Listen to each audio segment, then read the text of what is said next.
Nous avons eu une discussion hier avec un groupe protestant et je leur ai parlé, c'est le groupe de la rue des Vénégriers, et je leur ai parlé du Deutéro-Isaïe. J'ai évoqué la question avec une des personnes du groupe. Il n'avait jamais entendu parler de la notion de Deutéro-Isaïe. Je lui ai dit même que le Deutéronome aussi, c'est quelque chose qui a été rajouté. Il n'avait jamais entendu parler de ça. Et il se demandait si ça existait d'ailleurs. Bon, peu importe.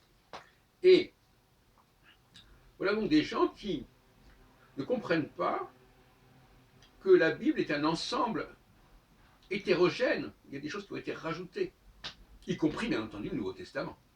Quand on dit la Bible, on dit la Bible, comme si c'était un tout d'un seul tenant. En réalité, il y a d'abord l'Ancien Testament, le Nouveau Testament, et puis il y a le Isaïe premier, le deuxième Isaïe, il y a les 4 premiers livres du Pentateuque, et ensuite il y a le 5e livre qui est le Deutéronome, etc. etc. Bon. Et nous avons affaire avec le Deutéro-Isaïe, avec des chapitres extrêmement étranges qui s'étalent entre le 40e et le 50e, ou je sais pas, comme ça. Et alors on nous parle beaucoup du 53e chapitre d'Isaïe, qui fait donc partie du Deutéro-Isaïe. Et alors là, c'est une telle description de l'histoire de Jésus que c'est stupéfiant. Alors, c'est un peu comme pour Nostradamus. Dans certains cas, on se dit, mais c'est pas possible, c'est une contrefaçon. Une contrefaçon antidatée.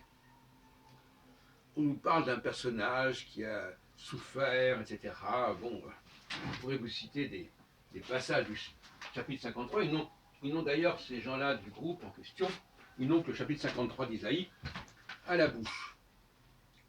Et je dois reconnaître que c'est assez impressionnant, mais comme on dit, c'est trop beau pour être vrai. Je lis quand même les passages les plus surprenants.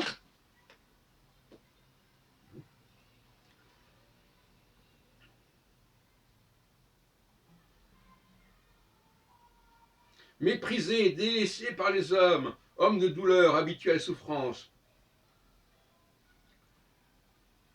C'est de nos douleurs qu'il s'est chargé. Et nous l'avons considéré comme puni, frappé par Dieu et humilié. Mais lui, il était blessé à cause de nos transgressions, brisé à cause de nos fautes. Nous étions tous comme des brebis égarées. Et l'Éternel a fait retomber sur lui nos fautes à tous. Il a été maltraité, il est humilié, il n'a pas ouvert la bouche. Pareil à un agneau qu'on mène à l'abattoir, à une brebis muette devant ceux qui la tondent. Il n'a pas ouvert la bouche, il a été enlevé sous la contrainte et sous le jugement, etc. L'Éternel a voulu le briser par la souffrance. On parle d'ailleurs d'un passé. On décrit ce personnage au passé. Et ce n'est pas par hasard. En fait, c'est une évocation purement et simplement de Jésus. Alors, comment se fait-il que ce passage, il y en a d'autres, par exemple, il y a aussi Deutéronome, il y a aussi Isaïe 45, qui fait partie également de ce Deutéro-Isaïe, où on nous parle des personnes de Cyrus, mais d'une façon totalement différente de la véritable présentation qui est dans Esdras chapitre 1.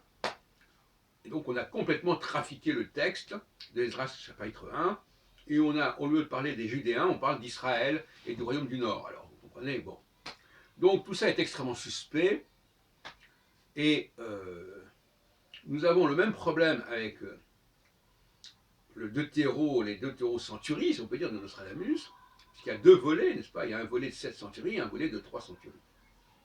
Et dans le volet de 3 centuries, qui est précédé d'une épître, non plus à César Nostradamus, mais à Henri II, le roi de France régnant jusqu'en 1559,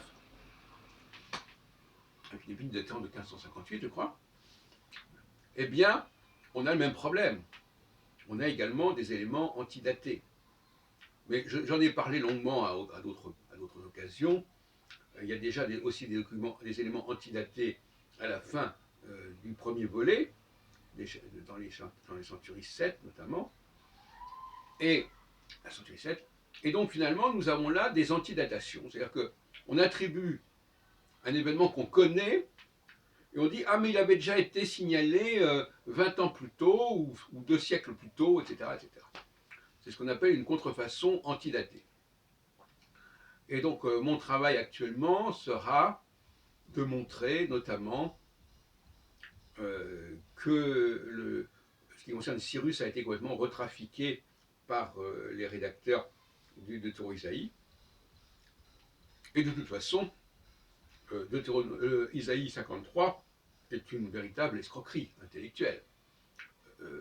Et surtout qu'en plus, on nous en parle au passé. Donc c'est comme si on avait pris une chronique du temps de Jésus, ou postérieure au temps de Jésus, et on l'avait placée dans les chapitres entre 40 et 50, 50 entre 40 et 53, etc., 45, 53, qui sont rajoutés aux 49 premiers chapitres d'Isaïe.